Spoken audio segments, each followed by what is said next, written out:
Clan HQ, and we are live.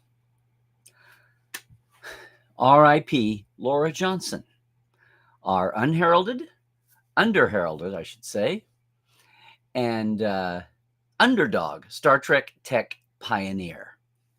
Today, on episode 363 of Trekland Tuesdays Live with me, Dr. Trek Larry Nemechek, coming at you here from the heart of Trekland through Portal 47 and, yes, Trekland Treks, your customized away mission to actual filming sites.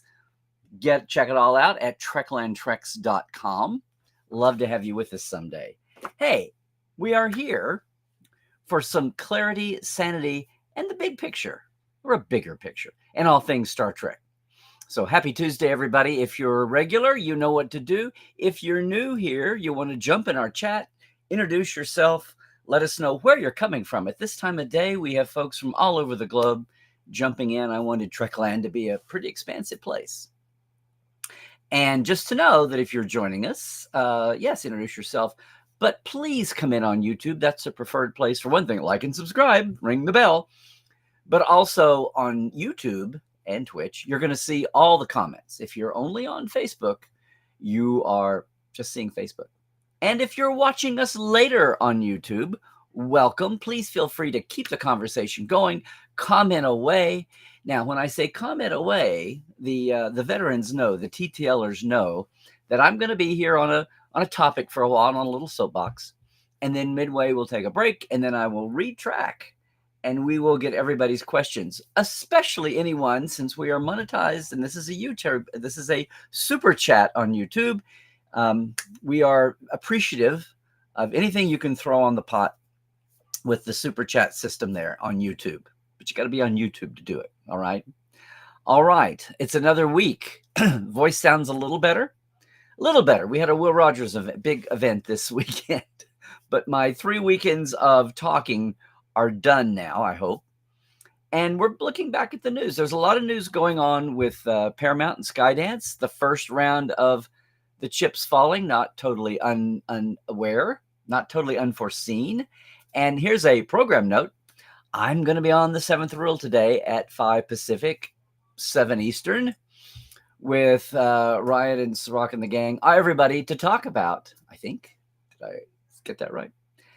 To talk about the implications of the Skydance Paramount deal finally coming into place and proceeding as we planned. I just realized, didn't think it was that big a deal, but I saw some headlines that could be misleading, and maybe that's what the 7th Rule Gang wants to talk about. So I'll be over on their show at 5 Pacific, 7 here in just a little bit. But today, aside from noting that and looking at what's happening in Trek World, we don't have any more fresh Trek until, what is it? Is it October? Is it October 12th, I believe? Look at me. I think so. Sorry, October 24th is the Lower Decks first and second episode premiere, and then weekly after that through the end of the year, right up to the holidays. So we're in a time here where we're enjoying the conventions. We're looking at all the news. The shows are in production or getting there. So this week, over the weekend, I had some, rather sad news. It was a catch-up kind of a moment. But I saw where Lora Johnson had passed. Now, I know a lot of you are going, who? What? Where? So Lora was an amazing soul, born with several severe birth defects, especially with the neck, especially in the heart. And I say this because I'm going to only say it a couple of times in deference to her wishes and the family's wishes. A lot of you, especially if you've been around Star Trek for a long time, if I showed you the cover for Mr. Scott's Guide to the Enterprise in the 80s, boom, yeah. She wrote this. She wrote this as Shane Johnson. Lora transitioned at the age of 50. It was after her Star Trek and Star Wars Trek times. For the last few years, she's reinvented herself a little bit. Still a big, huge fan. She's an author, has her own novel series, the Ice novel and Ice series. Still out there, still available. But through her entire life was beset by several congenital things her body was fighting herself over. And even after a transition, issues with her neck and issues with her heart were compounding. And the fact is that when I saw some of these notes, and you did too, not till after the weekend, but I spoke with author Kevin Neese, who many of you may know, who is a close friend, actually had been her caregiver for the last 7 years. The cause of death Thursday, and he found her, checked in on Friday, was congenital heart failure. She was 64, would have been 65 in November, I believe, October. Yes. And it been declining health for the last few years. Now, what's interesting is, say all this, if you were a fan in the 80s, you knew that Star Trek revival fandom started off with a bang in the 70s and then was a little low there in the 80s for a while. We only had the movies, which those of you who remember the fallow years with only the JJ movies know that a movie every couple of years does not feed your Star Trek habit, especially one that had just been stoked, right? The first wave of fandom. And Lora was a big part of that. And if you don't know, I'm going to talk about that. But I just want to say that thank you, Kevin, for clarifying. Thanks you, Mike Okuda. A few other folks who are working on the Roddenberry archives now with Toyo. The digitizing of assets finally into an archive that I know Rod is proud of, and Trevor. Lora has a very unique place, well, a couple ways, in Star Trek lore. And I'm talking completely on her works, completely on her efforts as an author, as a draftsman, an artist, graphic artist, and someone who loved Star Trek dearly and loved the graphics of Star Trek and loved Star Trek canon. And we will get into that in just a second. But I do want to say thanks to Kevin, who caught me up to speed. She did pass, still in the Greater Dallas era, in Richardson, where I knew her. Had her as a guest up to ThunderCon a few times after these books appeared. And even shared a Dallas Cowboys game. One of the 2 times I got to go to a Cowboys game was with Lora. Pre-transition in the 80s, leading into the 90s. But just to say that I want to make sure I get this right. There's memorial services are going to be on the way. Everything will be localized to Dallas. Of course, around the world, people who either know of or were aware and didn't make the connection recently may want to know about that. There is about to be, if not right now, a GoFundMe for a memorial fund for her. Laura's son, Daniel, and brother Sean are in charge of the family. Kevin Neese is helping out too. And those that she was communicating with regarding the archives, Mike and others, are going to be in the loop on all this as well. But I wanted to get back to, because she made the decision to transition, she felt at 50, which would be 2009. And here's the thing. That was 15 years ago. We've come through, we're still evolving on how we understand the spectrum of gender and all of that. And on top of that, sometimes those who see medically necessary transitioning have other afflictions as well. I've known folks in this matter, and dealing with the heart, not formed properly, functional, but always kind of fighting itself, and even neck, and leaving the neck open to some really unique kind of infections. I don't mean to be too graphic here, but it's amazing that Lora had the life she did. This output, and I should say, not just for Star Trek, but the same kind of thing for Star Wars. So there's going to be news coming out about memorials. There's going to be news coming out about a standard obituary here. This has just been the last few days. You'll see more, and some of her work hopefully turning up with the archives. Just want to say, for those of you who have no clue, even about who Shane Johnson was, let's reset a little bit here. Let's go back in time, as I said, to the 70s. Star Trek burst out. What was one of the biggest markers, I think, that led to the movie, the animated series, but really the movie and the movie series?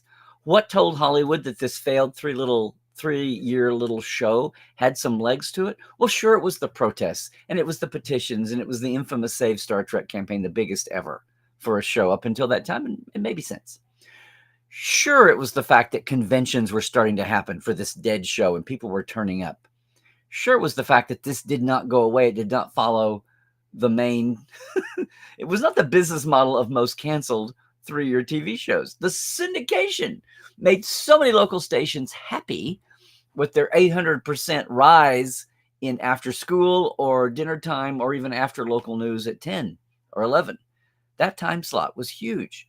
But the other thing that blew the doors off of this for the money world was the Star Trek Technical Manual being on the New York Times bestseller list for either 12 or 16 weeks. We're trying to knock this down. But still, that's a hell of a long time for, as my mom said, something that didn't really exist. What's amazing is the Tech Manual sold on the back of the classic, iconic Enterprise blueprints, Franz Josef Snobelt's blueprints, and then Technical Manual. Blueprints didn't track because they weren't a book, and so the publishing world didn't really pay attention to them, but the Technical Manual did just as well, if not better, and dollar signs rang out in the eyes of those. And then Star Wars came along, and boom, we're back with movie, TV series, now a movie, right?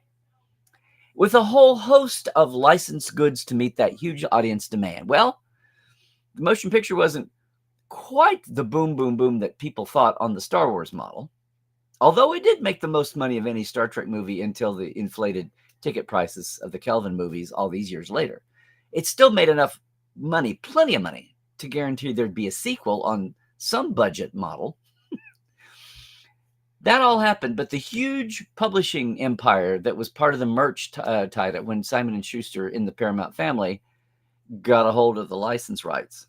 So the novelization sold well. You know, there's tons of, they're collectibles now.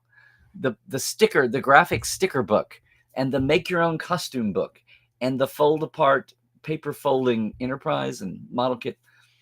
Not so much.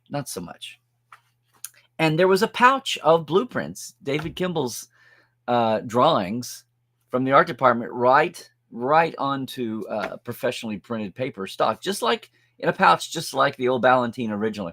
Did not sell near as well, and they were actually they were more direct. They were more direct from the horse's mouth, with all the background research that went, Andy Probert, et cetera's work that went into the making of the model, the movie model, and the interior. All that pre-retconning was fleshed out upside. So that didn't sell well. So guess what? Everything shrunk back for Wrath of Khan, including the publishing program. Still had novelization, still had little photo novel books. You had one-off bits and pieces, but this army of publications did not happen. Through 2, and then for 3, there wasn't even a making of book. And then 4. Now 4 lit the fire, right? But before Star Trek 4 in 1986, the one with the whales, somebody living in Dallas, Texas, who was a draftsman and a huge Star Trek fan, pitched the equally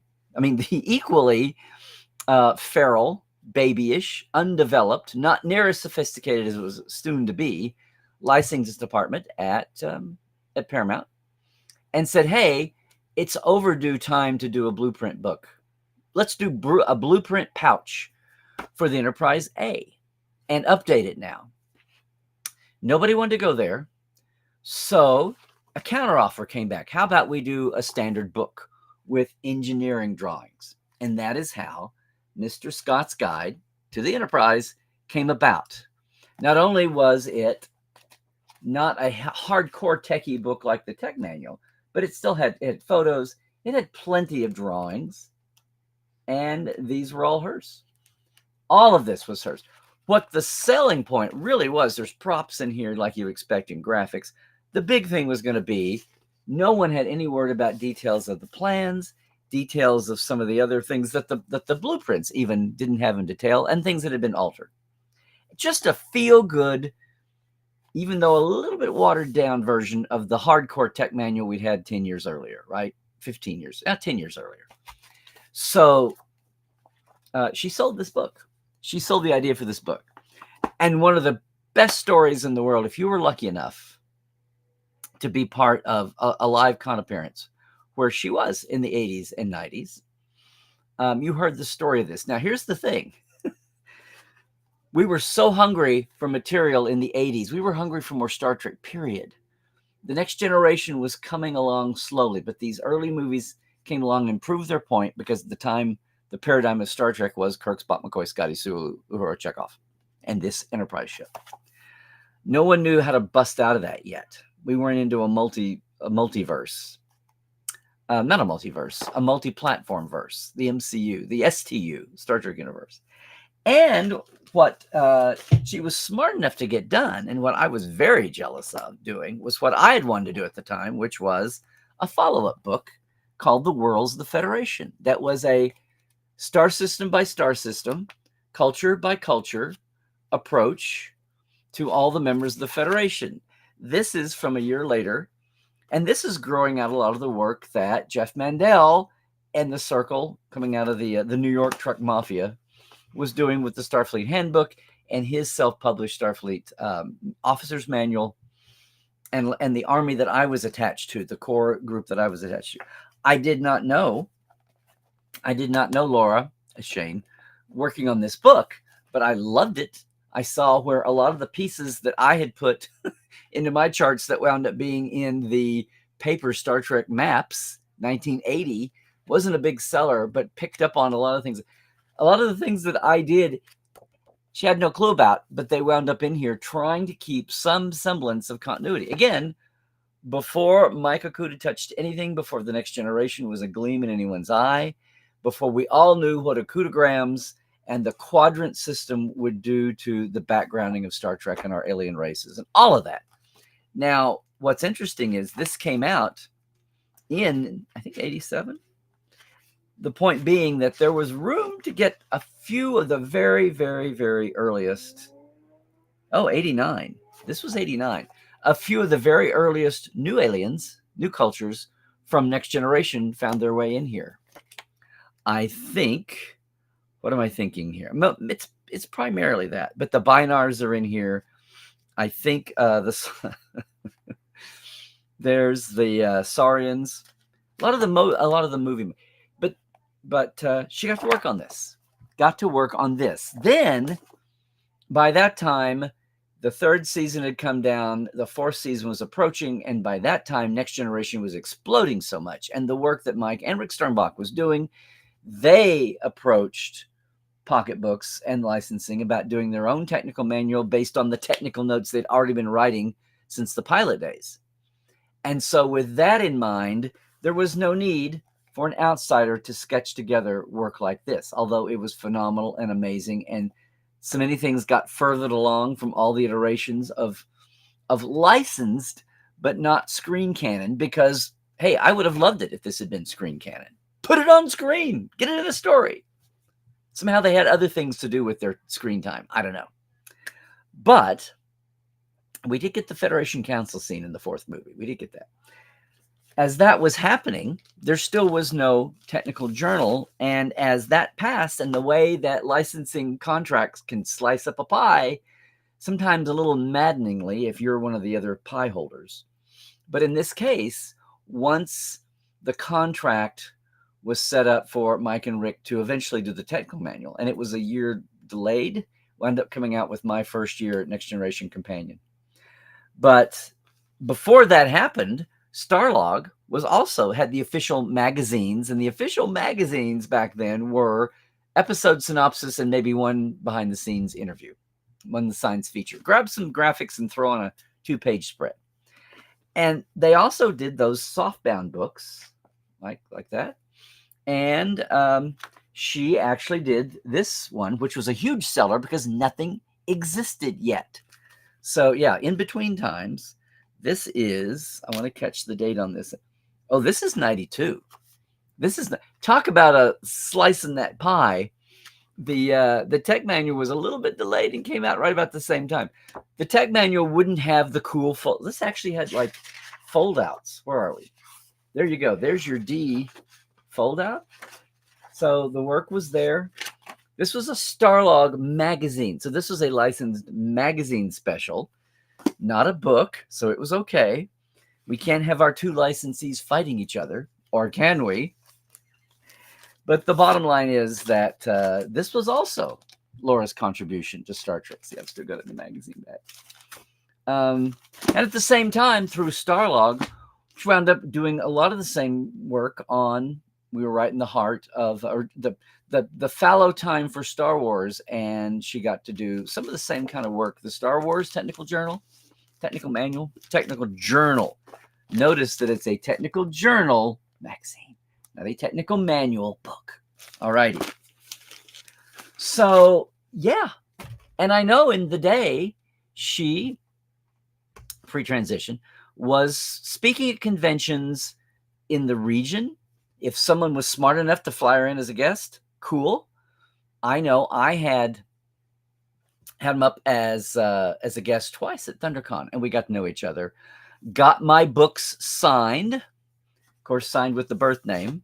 But see, did I show that? Yay! Okay, it was a rare treat because I know was not a national guest really, sadly. And so we move along into the 90s. The licensed works come out now. There's fact files overseas. Pocket. So the encyclopedia from the Akutas comes along, the chronology. My books are coming. A lot more. DS9, Voyager, everything is on the way. People are still starving for cool behind the scenes books, but she's not part of it. And then by the mid-aughts, doing some Star Wars along the way, working on her own novels. And then, as I said, about 2009, made the decision to transition, partly just as a health-saving measure, and corrected some health issues. Again, in that unfortunate circle of congenital body issues that plagued her all the way through. The neck was still an issue, heart was still an issue. And indeed, from 2009, transitioned, but still suffered from some of those other issues, the heart and neck issues. And again, congenital heart failure diagnosis about 7 years ago. And Kevin, as I mentioned, was a caregiver those last few years. Now, I was thrilled to make the acquaintance, be a guest, sign books, go to a Cowboys game. But what the oddity of time I had no clue about was that fast forward 20 years, it's the mid-teens. I'm first starting to work on the Con of Wrath. The word is getting out. And I get a message. Realize I hadn't heard from Shane in ages. I get a message from Lora Johnson. She catches me up on everything that's happened. She's not ready for a camera interview, but she just finished the last phase and was, as those who transitioned to her, were dealing with not their own thoughts and needs, but the greater good. And so here's someone who'd had a public profile. And to fandom, and in a world that blew up with all the goodies that Mike, the Akutas, that Rick Sternbach, that Doug Drexler, that John Eves, the shows and the behind the scenes, there was so much good stuff here that, a lot of what was in Worlds of Federation had been superseded. Not so much the A ship, not so much the Enterprise A, because it was a class basically left to history, especially after the TOS movies went their way. Only one more after the book there. And lo and behold, she reaches out to me and says, Larry, I see you're working on the Con of Wrath. I was part of that. And I'm like, you were there? You were one of the attendees? Or you worked? She said, no. This is crazy. But one of the ideas they had for this pie in the sky show convention that was going to be the biggest, coolest, neatest, biggest thing ever. And as we say in the tagline, did not quite wind up that. Did not quite go according to plan. But they commissioned a giant Enterprise A to be built as a door prize, as the world's greatest door prize. And she bid for it. Now, here's the thing.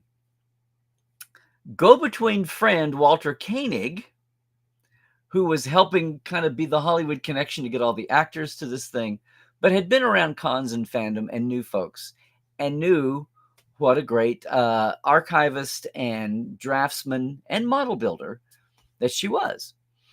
And again, we're mixing eras here. We're talking about the 80s.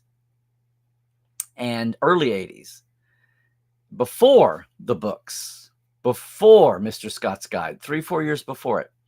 Walter got them in touch, and so for the grand bid of $1,500, made basically a vacuum formed, contracted out to have a shop build a giant 4-foot long Enterprise A with some internal lighting, beautiful, with its own case, over a month's time.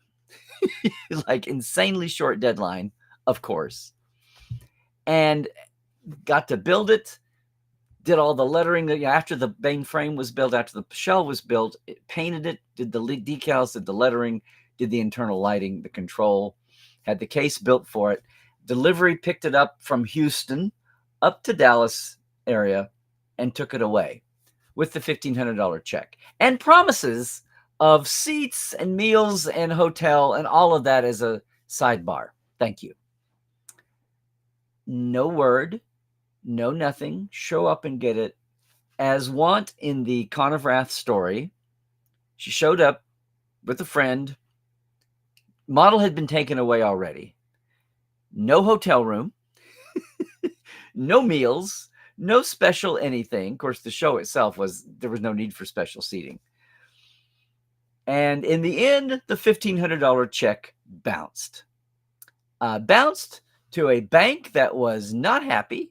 She said, whoa, that was, the check that she wrote. Anyway, her check that she wrote to the model maker wasn't going to go through. So we had a domino effect, panicked. She got back on the phone with Walter. Walter covered the check until they could do something about it. So then the infamously, right, nothing ever happened. So Production Ventures International, she's madly calling to get her money, to find out what happened. She doesn't even know. She was there, had to do her own, like so many, had to do their own payments. Never saw the model. Most people had no clue what was going on. She had no idea even what the fate of it was. A few days later, she's calling the offices constantly. And as they're cleaning out the production office with no money in sight and all this crashing and burning as a dream for the future, one janitor was in the office, answered the phone, and on the phone told her, yeah, there's a model over here in the corner. It's still sitting here. And she said, fine. Got a truck, came to Houston, got a friend, got a truck, went over. The guy let her take the model. So karmic justice there. Don't know what was going to happen to it. But they got the model back. Walter helped her find a buyer for the full price. So Walter got reimbursed. She was clear, aside from having this insane story, this odyssey. And that was 1982. Did not know what was to come. And I will just share this. This is something she used to share live at cons a lot with a slideshow. But as I found out, sometimes when you're an official author for pocketbooks, that means diddly squat when you get to the real world of the real stages and the people whose lives are just wrapped around making movies, supporting the people that make movies, answering the phone for people that make movies, guarding the phones, guarding the sets and the stages for those who make movies. And there's a long, long hysterical saga of in the days before now, before licensing was savvier, before everybody knew how all this worked, when even in Star Trek world, as I discovered, the magic and the hurry, rush, and the coolness factor of merch spin-off works like tech manuals and making of books and action figures and model kits, that was all completely divorced from the reality of the concept. Some people in offices might know in licensing, but the licensees aren't the makers. You have the makers who get the license from licensing and licensees who then have to deal with production people to get reference. And kiddos, it was prehistoric time. Still in 10 years after Star Wars, it was still a prehistoric time. At least it was over on the Star Trek side. Star Trek 3 had happened. Star Trek 4 was about to come out, but it had been filmed. And in August 1986, Lora tells me the story. I don't have it on camera. She was not ready to be on camera, but as we talked about the Con of Wrath in the same call, I said, you have to tell me the story of your trip to Paramount to get research for Mr. Scott's Guide. in August of 1986. We are about 3 months away from Star Trek IV coming to screens. Even more so, we're about 1 month away from Bob Justman and Eddie Milkus making their tour of the stages buried in a foot of cat shit, feral cats, as they look to see what they can survey and use for this new series called The Next Generation. It was such an amazing time. And in the middle of all this, here comes Lora with camera and measuring tape and all this to get actual reference, because it's drafts and blueprints. And not only does she want to be exacting, she knows, as I did a few years later, whether you're talking about text or you're talking especially about techie blueprints and drawings, you better, by God, have it accurate, or fans will eat you alive. And they will eat alive pocketbooks for slapping Star Trek on this crap and trying to sell it to us. So there was a lot of pressure there, just as it was on me. I totally empathize with her. And the saga, it's like the worst sitcom ever. Shows up, nobody has all the assurances and guarantees of what's supposed to happen. Ralph Winter is the head honcho there. And he's the production side producer. I worked with Harv Bennett through all the middle movies until the last one, when Harv left, when his movie wasn't taken, until 6. But Ralph still worked on 6. Harv didn't. So 2 through 6, Harv was a major hand there, and on site, did not come and go with the movie company, right? He's the major domo here. They get it all worked out in advance. The problem is when she gets to the lot with her 3D camera for photographing, and which is unheard of. Remember my story about Gene and not having a camera? Oh my God. The days when your camera was part of your phone. I wish those had arrived about 30 years earlier. We would have so much more Star Trek material. But they didn't.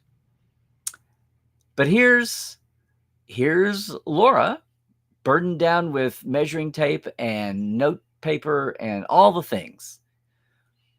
The first day leaving camera behind, and checks in via Richard Arnold, then Gene's assistant, who's also entertaining 2 German fans who are probably running a convention. Anyway, the hours tick by. Nothing is going. Finally, they go to the sets. He gives the tour and wants to leave. And Shane's like, I have hours of work to do here, and it's already after lunch. I have hours of work to do. So it's just a comedy of errors. If one more person had said, you're not supposed to have a camera on. Anyway, gets to the end of the day. She's planned it so that she's there Friday, has a tourist weekend set up. Saturday, Sunday, the studio's closed. It didn't have to be, but it is. And Monday flying back to Dallas at 4, I believe, afternoon. And what finally happens is that, knowing that pressure, finally calls. The transcript is better. I'm not going to read the transcript. I'm not going to do the audio.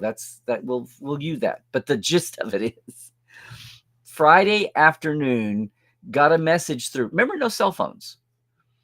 Got a message through to Ralph. Ralph Winter called back. She's like, not quite in tears, but just like I've paid on my own dime to come here. I have a book to deliver officially. It's licensed on contract that I'm supposed to deliver in just a few weeks. And I'm supposed to come in and get measurements, because there's nothing in licensing that's up to the specs that I need, which is true. You'd have lots of if you had art department blueprints, you would still need. And she got some of those. She did get that, but it took 2 or 3 hours of her day. Just wanted to have actual colors and, aspects of things. Got in, didn't finish, was going to be booted out, got a message to Ralph Winter, told the saga, and Ralph Winter finally got it and said, okay, you're flying Monday. Can you be at the lot at 8 a.m.? Yes, sir. All right. You can be there at 8 a.m. We will lock you in. You can call this number, and then they will come let you out, and you can get away in time for your phone, and you'll have those hours. And it's like, okay, relief. And if Friday was a shit show, Monday was even more so.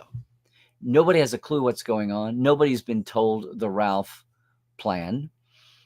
And it's comedy to go through security secretaries to security guards, to the Star Trek office secretary, to the secretary going the head of security, This time has the 3D camera.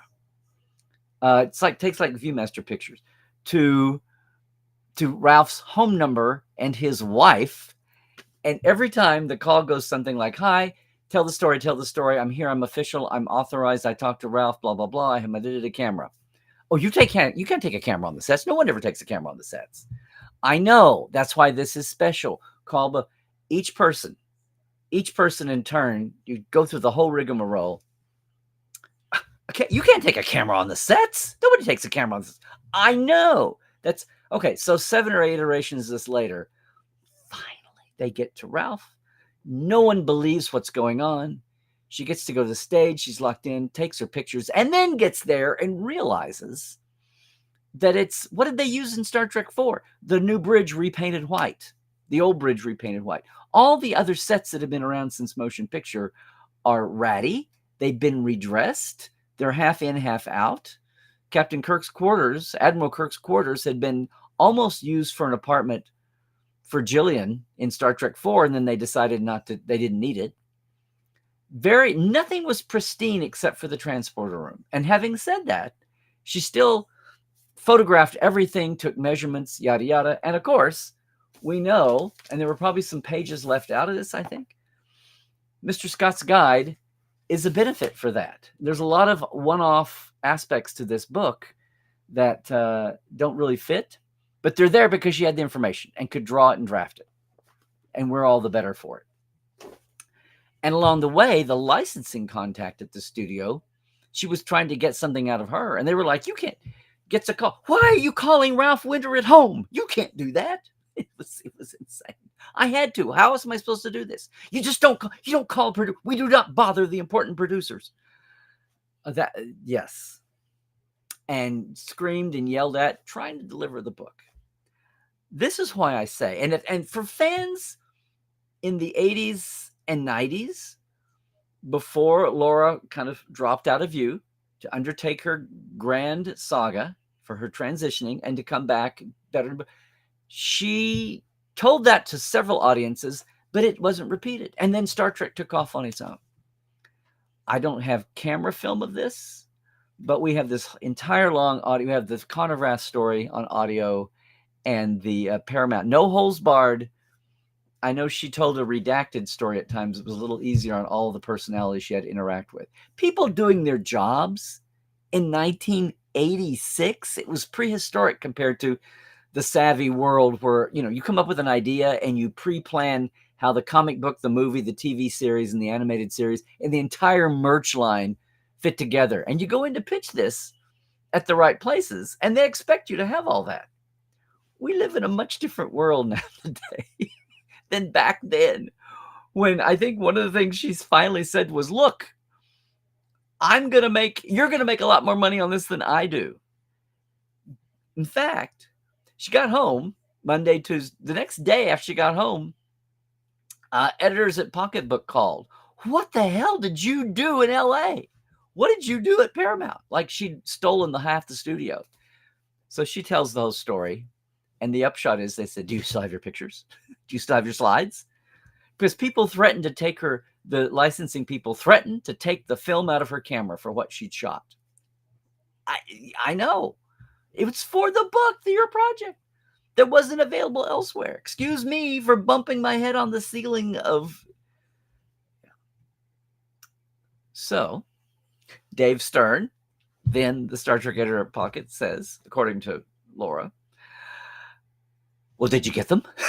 Did you get home with them?" Like, "Of course I did." It's like, good, okay. But she had them. Occasionally you would see her at a convention with the slideshow. But other than that, most of the world has not seen these slides.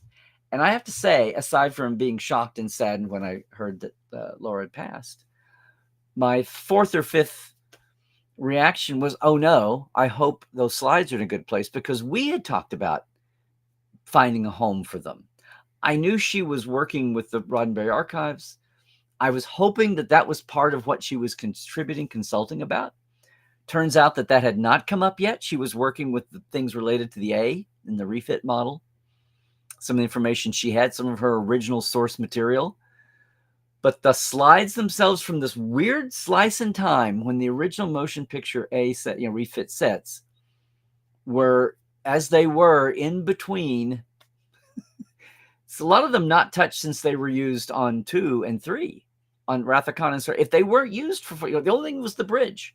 Everything else was still sitting looking like it had looked for Search for Spock 2 years earlier, or maybe even further back if it wasn't used in Search for Spock. These are precious, precious, precious images. Kevin reassures me that the family is well aware that they're in good hands, that they were going to try to get them to the project, that Mike tells me that something was going to happen, but he wasn't sure exactly what. He knew something was coming, but he wasn't even sure of the material yet. So on that front, everything seems fine. So it's funny how the world works. The longer you're around this crazy franchise, this beloved franchise, Laura's first chapter as an author who brought so much joy to people. The preface to that chapter was the Con of Wrath that is actually a chapter 2 when it comes to recording that and documenting that. And we have the audio for that we'll use in the documentary when it's finished. I know that will be another one of the wacky little tales, right? The door prize Enterprise model that was not door prized and went back to its owner and still found a good home. No harm, no foul, except another crazy chapter. And then, yes, I haven't said much about it, but yes, as a pioneering member of the trans community in our realm, aside from it was not Laura's thing. She was not an activist. She was doing what was right for her. And she was well aware that she, in her words, had to drop out of fandom for it would be confusing. It would be controversial in some facets. It was just the aughts, as it was. But coming back, and about the time she was ready to come back, triumphantly make a splash, claim that legacy even more, then her health issues really started to get her down. And I understand there were a couple of times when things were coming together to bring her out to LA for events, for work, and her health would just not allow it here in the last few years. So all that to say, you know Scotty's Guide to the Enterprise. You probably know Worlds of the Federation, or you may not. That might have totally preceded your era of fandom, much less the Starlog Guides, or even, this is a Trek audience, even the Star Wars works you would. You may not be familiar, or you might even be more familiar if I said, if you go and Google Lora Johnson, Lora, you might see her novel Ice and the spinoffs more than you would Trek work, and may not make the connection. Well, I'm here to make sure, even per her wishes, to use her transition name of choice, history. We can't undo the history of publications, and that's the name. Shane is the name that's on her books of that era, and that's one of the that's one of the issues that this entire field is grappling. This whole realm. Is it by the issues of the person? What's normal? What's protocol? But at least we're out and talking about it. At least it's out in the arena. People are aware that this is just one more, by God, we've grappled with women using their maiden names or not. We've grappled with the DC Fontanas versus the Dorothy Fontanas. I mean, that's a gender issue and ID factor that we've dealt with for ages. And lineage and looking at legacy of different parts of a career. So no, Lora was not an activist. She wasn't out there. She just wanted to she loved her Trek. She loved sci-fi. I think she loved her cowboys. And she loved storytelling and was so proud, I know, the last few years to have been a published author. It's just maddeningly sad that, and I know she had GoFundMes over the past few years for her medical issues, the heart and neck issues, and had a little relief there. But in the end, not enough was done, could have been done. And we lost her. Talented, brilliant, funny soul. And those who have lived with her, Kevin, and some of the circle there in Dallas that she was familiar with, knew her from that life. And this is hopefully, and Mike Kuda, Others have written testimonials on their pages or on her page. I haven't done that yet. I'm doing it today. And we'll be doing more as word comes out about the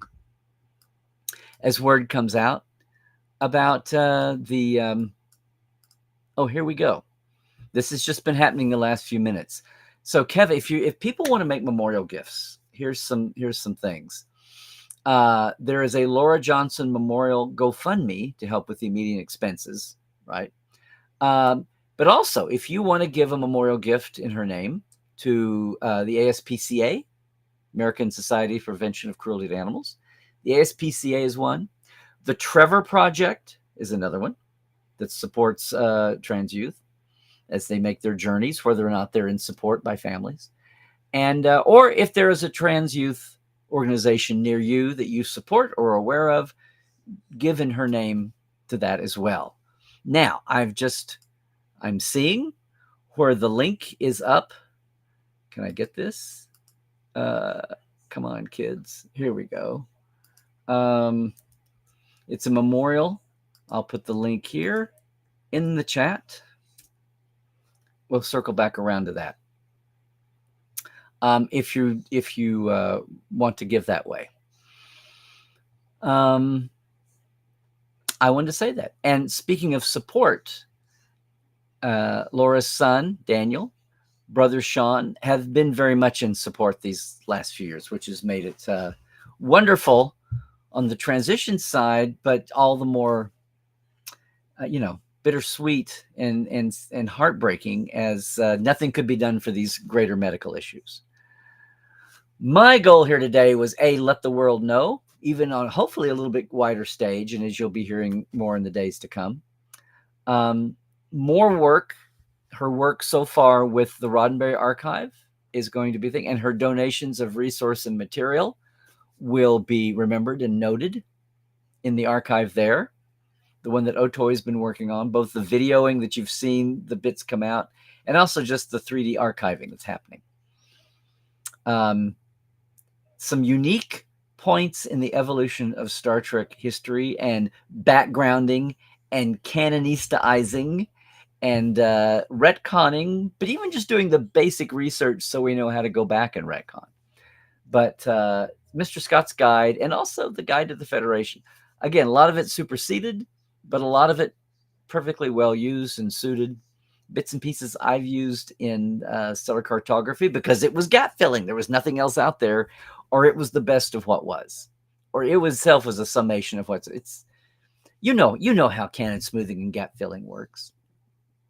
Anyway, so yes, rest in peace, rest in power, whatever your preference is, Laura. I want the world to know because the world had no way to know for so long. She literally dropped out, didn't do conventions, didn't claim her time. We've now had the explosion of new series. We've had the explosion of, the latter half of the Berman era, much less the series now. All of that, all of the behind the scenes and technical manuals, the digital world that makes everything so easy to research and spread and possess. And you think back to those analog days of just trying to get someone to listen to her, to let her in, to do her contracted duty with a camera. Because, you can't have a camera on stage. Oh, my God. Yeah. So we're thinking well of Laura. We're remembering you. And going to be watching and supporting how the family and her friends fulfill this legacy. And what happens going forward when there's a memorial, especially how her contributions still ring true with the ongoing projects like the Roddenberry Archive. I just wanted you all to know. Talk about connecting dots. There were 2 or 3 big dots there that hadn't been connected in a long time. And I wanted to make sure and do it right now. All right. Hey, everybody, I'm going to take the mini break here. But before I do, I've got some folks and things to thank. If I can unbury my my props here. Again, I just wanted to, where are we? Here we go. Big thanks, especially right now, to all of our Patreon folk for helping me be here to bring you word and connect those dots about things like Lora, her projects, her long, interesting journey through life. So thank you. Thank you to all of our Patreon folks. This year, more than ever, this month, more than ever, our TTLers, Chuck A., James Kerwin, Diana Hopkins, Jesse at Crusher Convo Podcast, Lawrence Todd, Javier Gunjansen, Justin Porteous, Galinda Bruton, Josh Patton, Chris Jiggins, Pranakasha Productions, Keith Rombach, Comedy Forecast, and Andrew Jazimski, and our live wires, Robert McLean, Byron Bailey, J.R. Poole, Alan Hoenzi, James, Dave Gregory, Greg Wickstrom, and Casey Shafsky. A lot of folks, again, I was privileged to see at Vegas. It was good to see folks in the flesh, so to speak, live in person. And if you are curious about what's going on, you can do, there you go, $5, $10, very simple Patreon levels, patreon.com/Trekland Live. I appreciate it. For a shout out every week, the TTLers, the live wires, get access to our early day, the first few years of Portal 47 backstage creative interviews, right? And it's Tuesday. And yes, we have another great Trek Files up, especially at our new home. All the places you've always gotten Trek Files, you can go there. All the podcast places or our Facebook page. But it's all together, the audio player and the documents and deep links back into Memory Alpha are at Memory Alpha's page now for the Trek Files, which you can get shortcutted to thetrekfiles.com. What a concept. Look up Jeff Stepp, the documentary reality TV producer who's worked with Shatner, worked with Morgan Freeman. We're looking at some more of Gene's science thoughts this week, things out of the files. I think you'll enjoy it. Take a look, take a listen at the Trek Files, wherever fine podcasts are sold. And of course, I'm still hanging out at the old places. Larry Nemechek on X/Twitter. Trekland, Larry's Trekland on Facebook and on Instagram. I'm going to make sure and be there. And also, please like and subscribe us on YouTube if you haven't already. If you're not there right now. And if you're coming to us on Twitch and Facebook, sure, like and subscribe there too. But I'd still love it if you would go over and grab the YouTube channel. Because, somebody's got to. And here you go. Once again, if you've got an itch to come live some Star Trek live, not the stages, not like James Cawley has up in New York. I'm talking about the rest of Star Trek, the live outdoor locations of all kinds, natural man-made buildings. We'll work it out, your own customized away mission on TreklandTreks.com for a day tour, 4 sites, fast food lunch. You want to do 2 back-to-back and have different itineraries each day? Fine. But you pick it out. I work with you. We coordinate. I concierge you. It's an awesome day. It's an awesome day. That's going to do it here for today. If you're leaving us on YouTube right now, please make sure you did subscribe, leave a comment, and maybe you can join us live some week at 1-ish Pacific, 4-ish Eastern time. Catch us on one of our live channels, especially YouTube. Now, if you're with us live right now, let me take a mini break. Let me grab a drink. We will back scroll and catch out all the chat, whether it's about Lora or otherwise, gang. Oh, and if you're leaving us now, though, just take care of your health, would you please? Watch that. Do all the things. Stay healthy. Stay woke. Check the sources. Make sure what you're reading or hearing is accurate. And then sometimes it still may be something you can't believe. And you may want to make yourself do believe. That's why I say stay woke, check the sources. And in general, trek well, everybody.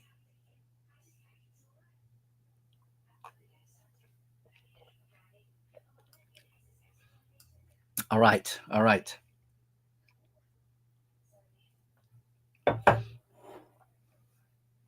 Let's see what's going on. Okay. Who's here? Well, we got Christoph from Austria. We've got Hoodie Place from Germany, apparently. And we got Stephen from Austin. Just off kilter there between DFW and Houston. Yes. And hey, Anne-Marie, starring in here.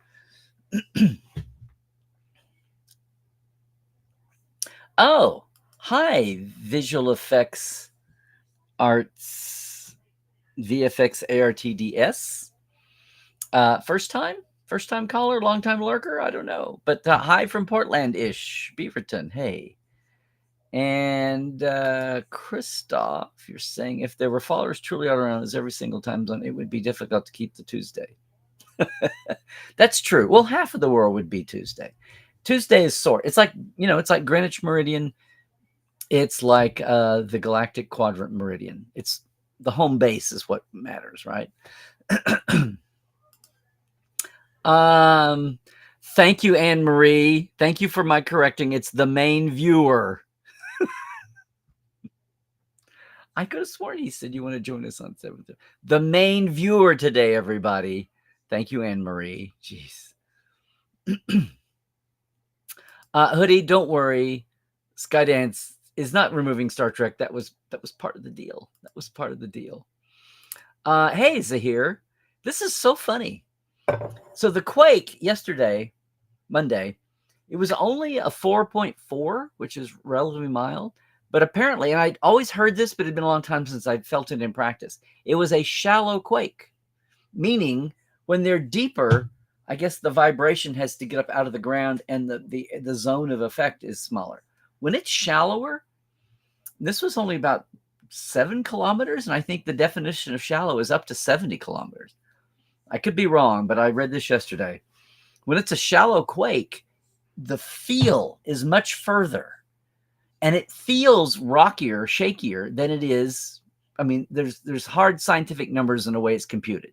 So it may have just been a 4.4, but it felt like a 6 or something, right? And they're asymptotic. So having said all that, and having everyone hear about how far and wide it was felt across a lot of Southern California, we're an hour east of downtown LA now, but we were on our way to a doctor's appointment. So we were on the road. And then when we got in and we're sitting in the waiting room, we heard people talking about the lights swaying a little bit. So no real damage. It was more bark than bite. But thank you for asking. I had friends in Oklahoma asking how we were. And I don't know, was there video of things swaying? I'm not sure. Now, this is what I mean, Christoph. This is what we're going to talk about at 5. Paramount Television Studios shut down. But this is the thing. Even before the merger, Paramount Global had Paramount TV Studios and CBS Television Studios, which was an artifact of when CBS and Paramount were separate. What's it been, 3 or 4 years since the merger? And they still had separate TV units. This is the problem. So when they're slimming down, no, CBS Television Studios are who make Star Trek and several other shows. The Paramount Studios, I don't have it here. I'm saving that for 5 o'clock. Don't worry. This is a scary headline. This is what we'll talk about in a few hours. Scary headline. Don't worry. The lot is not going, the Paramount movie TV lot is not going anywhere. Everything is going to be consolidated under CBS Studios. The entity known as Paramount Television, which goes back to Paramount buying, was it Screen Gems? Who'd they buy out and then included Desilu? Or that started with Desilu. The idea, the branding.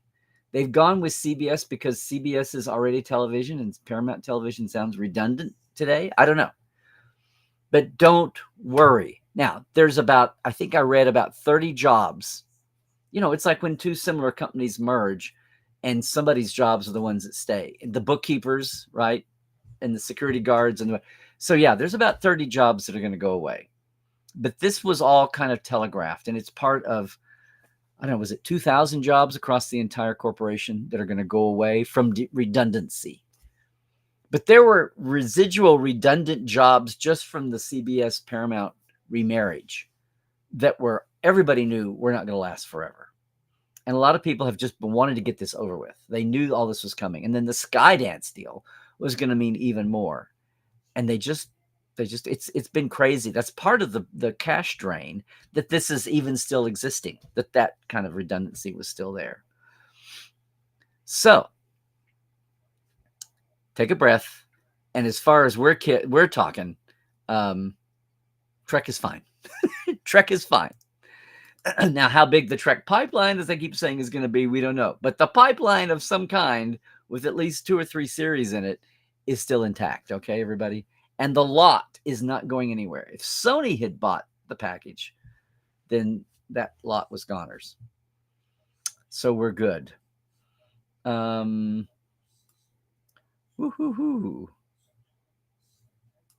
This is a thing, Carl. I don't have Jimmy signed on my book. I have Lora Shane, but I don't have Jimmy signing my Mr. Scott's Guide. Thank you, Matt. Thank you, Pranakasha. Thank you.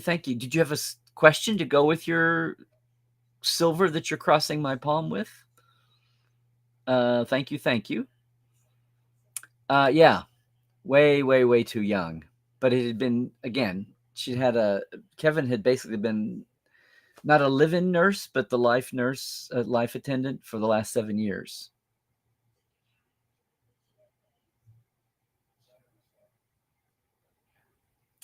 Yes, absolutely. R.I.P. Laura. Yeah. Hey, Sarge. Good to see you, Andy.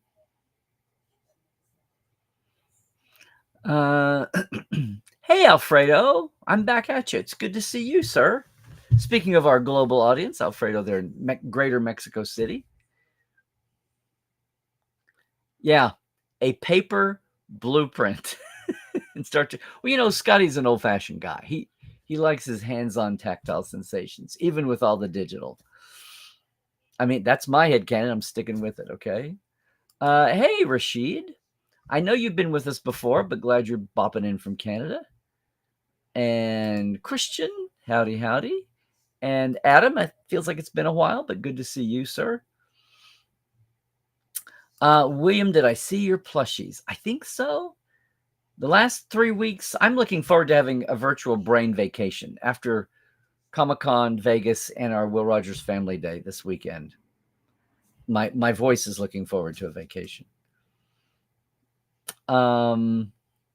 Hey, Mike, exactly. Talk about filling a gap. I think there were a lot of movie Star Trek 4 aliens in there too.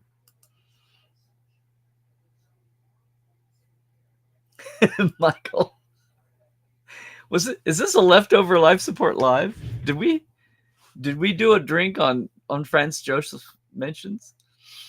There we go. Yeah, heaven forbid. What, they can't do I don't know, blood wine? They can't do a Klingon beverage? Or what's the Romulan one?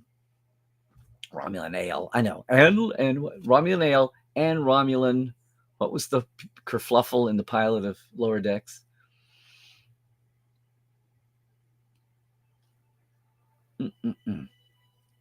Well, yeah, Christoph. Let's hope the ponds stay ponds.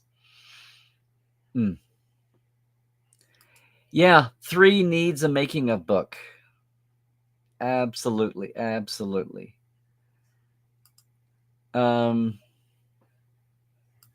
Yes, it is.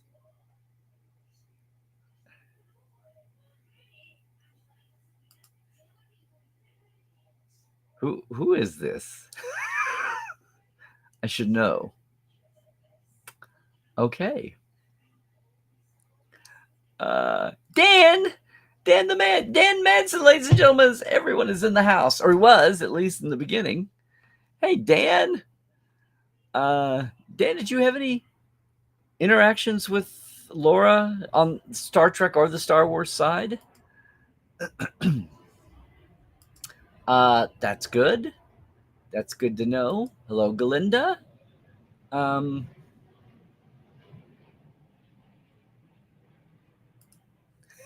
Carl, this is awesome. Keiko's classroom on the set of DS9, which was like, what, 93, 94? Pads for the kids that had graphics in the world of the Federation. You're a good boy and didn't take one. Yeah.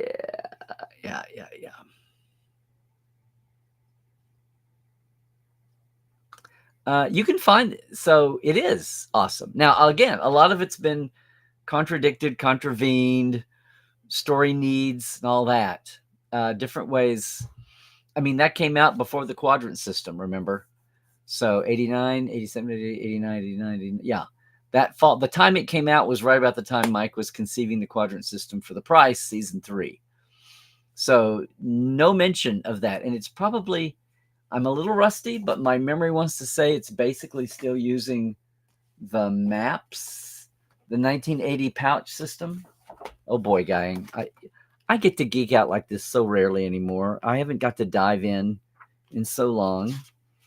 Well, he does use the planetary classification system that evolved under Jeff's tutelage there, that fans were contributing to. A lot of it canon, but and he has a lot of history things here that may or may not have been used and may or may not have found their way into. If I had a gap and there was nobody else even trying to answer that particular factoid, I would, on stellar cartography, I would go back, and if there was at least something, yeah. And this color plate in the middle was kind of cool. This was the cover color plate was very cool at the time. But see, there's what we got. We have Ferengi and we have Binars. Oh, and a Benzite. See, yeah. But a Philosian from the animated series. There you go, Aaron. Aaron Harvey. There you go. The Lamatia. I mean, these are some color plates for life forms. It wasn't all just about the sentient alien species. So, oh yeah, an Argo. But again, things quickly, bypass. So they're cool, but they fell off the shelf of, much like the spaceflight chronology did. There you go. Like I said, if you're a fan over a certain age, they filled such a gap. It was like the last gasp of old school, cool 70s Trek, Joseph Schnabel. And Bijo's Concordance and the medical reference and all of that. It was really kind of on the order of the medical reference. Dave, you are very, very welcome. That's what I was trying to do. I was wondering about a topic today, and then I went, I know what needs to be said today. Yes. Hey, Anthony. Hey. Oh, thank you, man. I know Anthony from the years he was at Will Rogers with us, and what you lean into some Trekishness too, I think too. So we cross over our Will Rogers and Star Trek a little bit. We try, man. 3 p.m. Pacific. Oh, no. Yeah, Walter. Walter felt guilty about a lot of things about the Con of Wrath, I think. But he wrote him a check for $1,500 to cover his bounce check. And then they got it back and then Walter found a buyer who was very happy. And I'd love to know where that ship is today. It's only been 40 years. Jeez. I hope the vacuum forming in the plastic and all of it held up, over the years. Sometimes it's just a crapshoot whether you've got good chemicals or not. They look great at the time. Oh, all right. Thank you for chiming in here. I never would have followed this probably, but yes, we will lift one for Rachel Lillis, Pokemon voice actress. Let's see what's going on. Come on. Hello. There we go.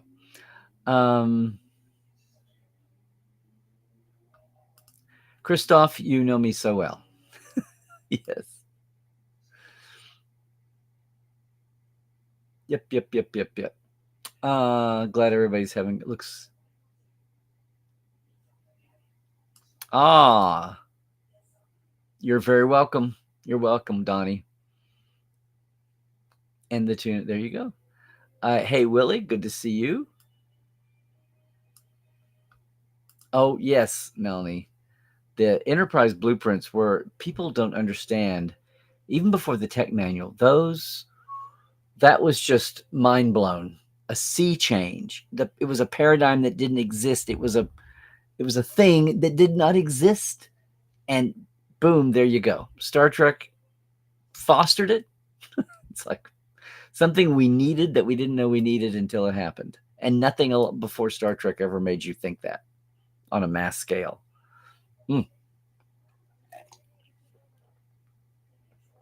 Oh, Anne Marie, you're very sweet.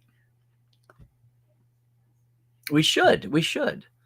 Especially in her case, because she's intentionally. It's sad because she was just about to get back out active again and kind of reclaim that legacy. And then her health went bad. Hey, Dan. What are you saying here? Thank you for doing that. Yes, I didn't mention Kevin's book is called The Gospel of Star Trek, which is an interesting mix and a great book for anybody of any theological persuasion to read, philosophical. So thank you for getting them there. Yeah. So cool. Thank you for doing that.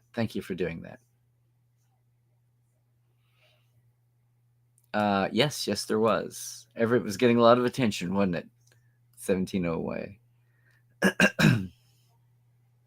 It was it was drool worthy, Dave. Yes. Oh boy, Glenn. I don't think it came up in the interview.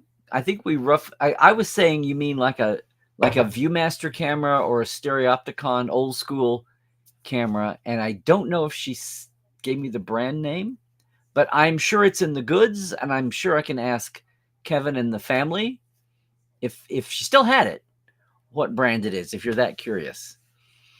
There you go. Wasn't expecting someone to ask me what brand of 3D camera it was from 1986. But there you go. Excuse me, guy. Oh, it was made of metal. Was it at least aluminum or something? I don't know. Oh, I understand that. Somebody from Robert Abel that was using it for reference in all the uproar about Robert Abel being fired, just managed to never. And as the movie itself became the dead run focus, Gene didn't think about the ship being gone until the dust cleared after motion picture. They had bigger things to worry about than that. So once again, here is the GoFundMe for Laura's Memorial Fund, and there'll be some legacy funds set up. If that's more than enough, there'll be some legacy funds set up at other places, aside from that. Hey, Myth Dustards, I've thought about this because we've got folks that could come on and be a guest for Trek Files and speak about that. Kevin for one, maybe Mike. I don't know. We'll see. But I think we'll find some way to do justice on the Trek Files. I think, because I think it's on many levels, and she was far more humble about her life journey than she was about her Trek work. Her Trek work, I think she felt sad that not claiming it, but I think she wanted to have it claimed and made sure. She hung on to those amazing slides. If nothing else, she has a micro slice of history at a very specific time with those sets. Details that we rarely ever saw, if ever, that made it into the book, Mr. Scott's Guide, that she got to translate into drawings and in blueprints. But just the fact that here's what the set looks like when it's, when you're finished filming, nobody goes in and cleans it up. You wait till the next people come in to clean it up. It's like if you move out, you don't take up the old carpet. You wait for the new people to move in and put down the new carpet. Boy, do I know that. Or the new flooring. Oh, Melanie, I had not. Oh, wait, this is from April. There may have been some more wrinkles, or not wrinkles, since then. That's been 4 or 5 months ago now, right? May, June, July. That's been 4 months. JR, you are very, very, very welcome. Yes, Dave, it was too fleeting, especially this year. I'm so glad they're going back to 5 days. Of course, that will swell up with events anyway, but oh, cool, Warren Stevens, yes. He was also in a lot of sci-fi movies, classics from the 50s and 60s. I think you're asking the people at large. I know. Gotta love the studio tour. Absolutely, absolutely. Okay, we're back scrolling. Hi, and yeah, I got it. Okay. Miss Duster, you're in Northeast Florida, like Jacksonville. Oh, hi, Derek. Okay, absolutely. Oh, Jr. No, somebody came on a few weeks ago and said that. First time caller, long time lurker. Sorry, hope you didn't spit take too much.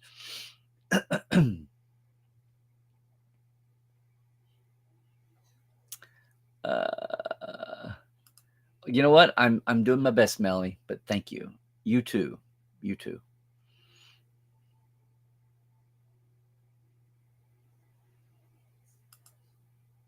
There you go.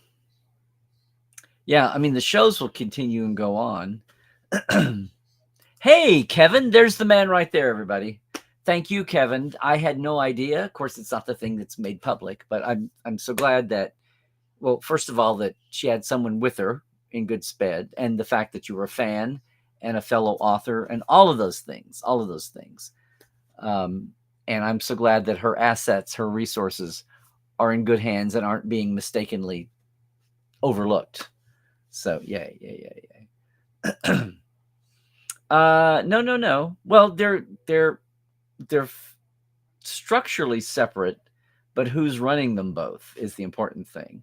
And let's hope not. Let's hope not. Yes, but at least JR, this was not. We knew this was coming. In fact, they made about eight. I was reading they made about 800 layoffs a few months ago. The triumvirate, even before the deal was finalized, they knew that there was still repetitive bloat from the remerger from what, 3 years ago, 4 years ago. So, and when CBS All Access became Paramount Plus and all of that, I feel badly because I know there's a lot of repetition in some of the publicity and marketing areas, and I'm just waiting to see. Hey, John X, you should have all those books and journals. They're all still wonderful. A lot of the Mr. Scott's Guide has never been undone.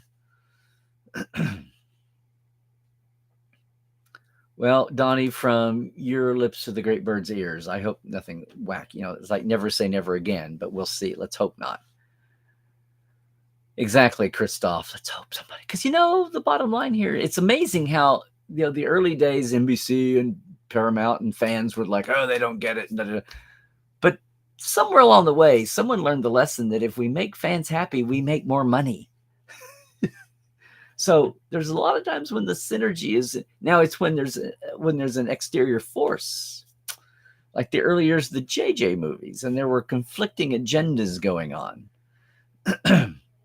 But there we go. Oh, good deal. Like I said, we talked in that long interview was in 2016, and we had talked some before that, and was always going to get back and do some more. And every once in a while would pop up online and say hi back and forth. But I did notice that she had not posted on her Facebook since 2020, which was like, oh, that's kind of that speaks to being long term. What? Which week for August Portal 47 ADT Europe edition? Tomorrow. I got to send the thing.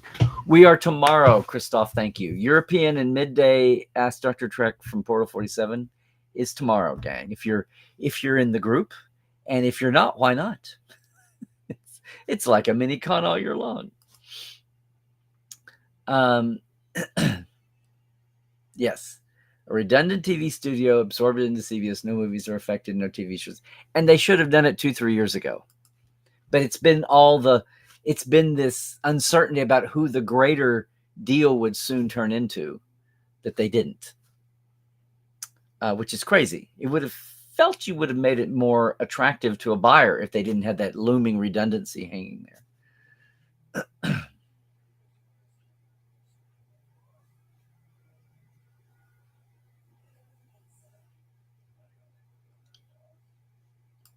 Oh, thank you, Prana, for clarifying that.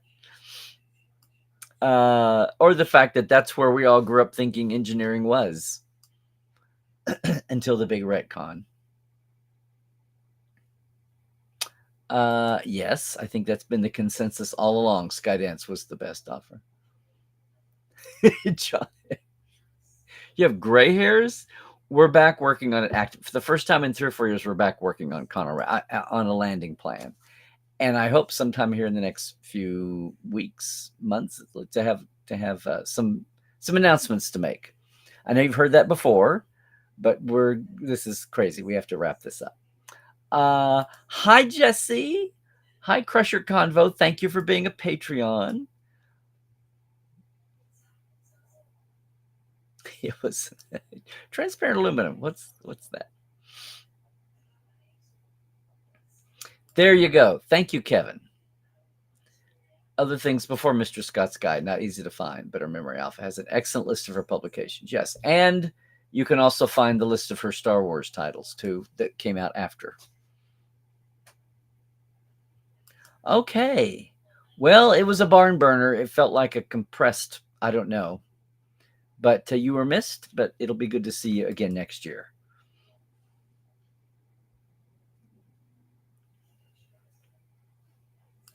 Yeah, exactly. When you hear, it's amazing how people, that day in August 1986, and she's saying, I have a contract to do an official book.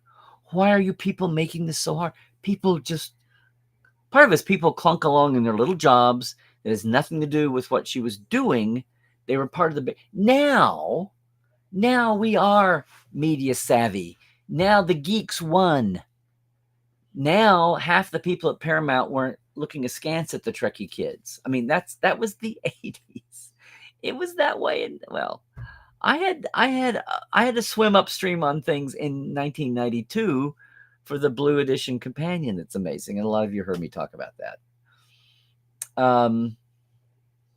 Oh, above Jacksonville, less and 40 minutes away from the neutral zone. Oh, I thought the studios were about 20 minutes right up the. Okay, but fine, cool, awesome. Hi, Dingle. Recommended, never watched Star Trek. Well, welcome, but I don't know why you would come if you had never watched Star Trek. But there you go.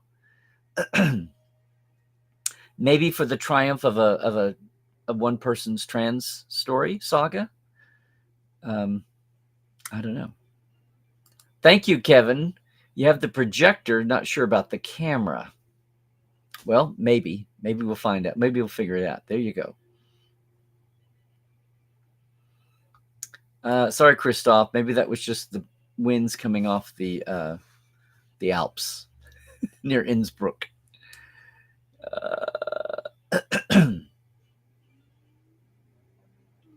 Wait, Hurricane Debbie in Florida? This is another one? Yeah.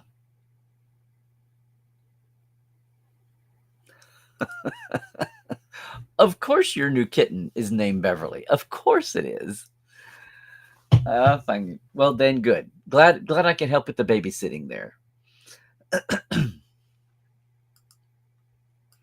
Okay. Well, if you come from Star Wars, then maybe you have the Star Wars Technical Journal that she did back in the day. So welcome. No gatekeeping here.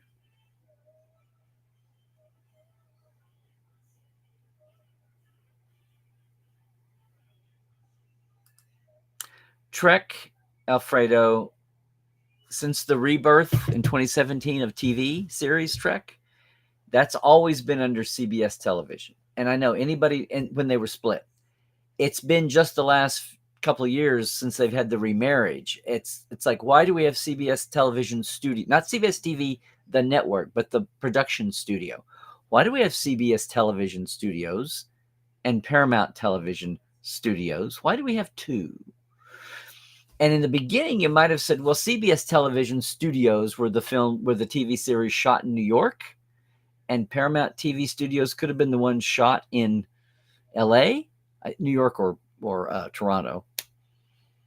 But that's really hyper redundant. And yeah, so there was about 30 jobs let go from what I read in the Times.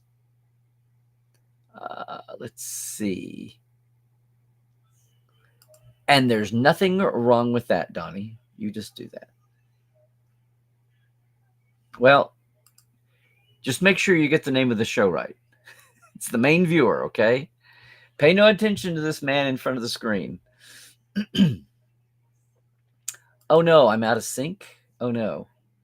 Wait. No, I'm good. I'm my own monitor. Okay. Hey, Timothy. A bittersweet Trekland? Yeah.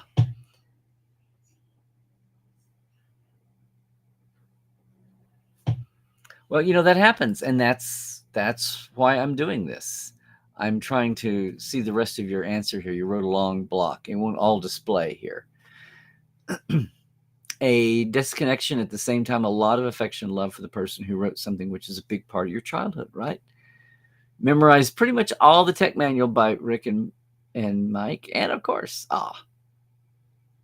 you're giving away your home base here, Timothy, which I knew. But yeah, if you were a Fact Files person, there you go. You can't call it my Fact Files because lots of people worked on that sucker. Yeah, all the artists, all the fact checkers, all the source people. Transparent aluminum is reserved for the champagne glasses at Officials Federation Diplomatic. No broken glasses, which you'd think if they're all serving synthahol, there'd be no need of anyway.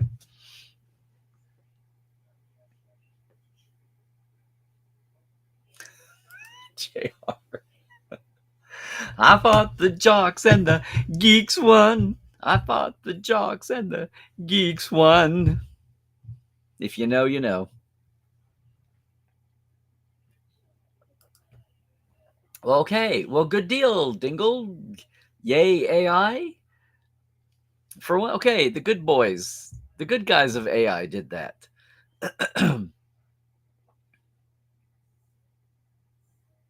Yeah, there you go. Boom. None of the shows were canceled. It was just the administrative stationery paper, basically. Yeah. Oh, high praise indeed. Jesse, thank you for that.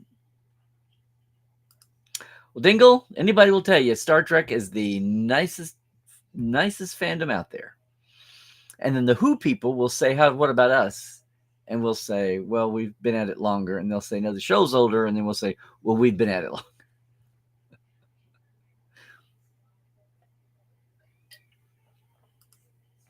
Hello, Rose. Hugs back at you. See, it's a false choice to choose.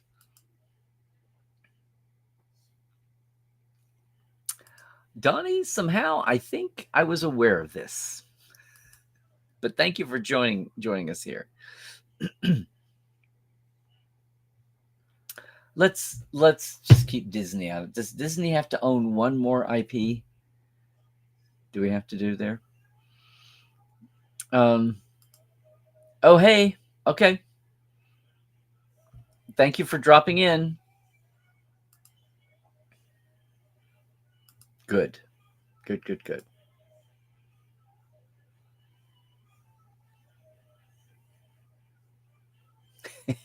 We know. Oh, we've got some lifers here, some veteran lifers. Yeah. Heaven forbid there be a download. Oh no, CDs and cassettes. Maybe vinyl if we can really throw back. Okay. Cool, David. I didn't get over to meet David Ayala, but he looks it. I wanted to talk to him about his Death in Paradise episode. When he got cast on Discovery, I was like, oh, it's the murderer from season 3 of, it's the opening season 2 murderer of Death in Paradise. The guy who avenged his father being killed by the plantation owner. It's the end of the chat as we know it. It's the... Well, Dingle, on one hand, you're welcome here anytime. On the other hand, just remember, in every revolution, in every toxic cleanup, there's one man with a vision. Anybody want to tell him?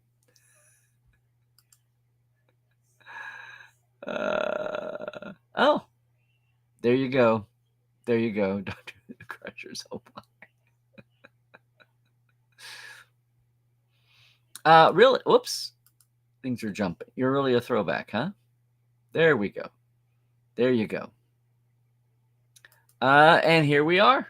We're going to compare all the franchises. Welcome to the latest edition of No One Will Ever Win.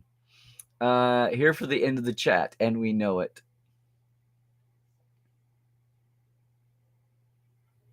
Interesting. Thank you, Christoph, for that Shoppers Media update there. All righty. Who drank the last blood wine? Whoops. There we go. Boom. Okay, gang. I think that's going to do it. I think that was a great show. I just wanted to thank you, Kevin, for jumping in. Thanks, everybody, for being here with us today. Can I please? There we go. Thanks, everybody, for joining us. I just wanted to get that out. I realized, as anyone that knows, as she would say herself, much less everybody around her, that Lora's legacy has been interrupted, hasn't been front and center there. And, we've got Franz Joseph's, Karen Schnabelt is around to talk for her dad. I don't know. We'll see. But I think this is not the end of at least a couple of episodes somewhere within Trekland. Maybe Trek Files. I don't know. But somewhere else to just have on the record for folks who have come along later. And again, she would not be an activist for trans issues. She just wanted to do her thing, be healthy as she could be, and get the inner creativity out, whatever that could be. As almost any of you all would understand, her Trek passion and her sci-fi passion first, and then later in life, her true storytelling. So check her out on Memory Alpha, her pre-Trek work, as well as the things past or prior, after. And just think about her and her son and brother as they go about the business. And everybody connected to the Roddenberry Archive, who's going to be hopefully integrating her work in with everything else that's being archived and utilized there for all of our enjoyment and legacy history. So that's it for us again. Again, thanks to all of our Patreons. You too can jump in and be a Patreon person. If you jump over, I've lost my card.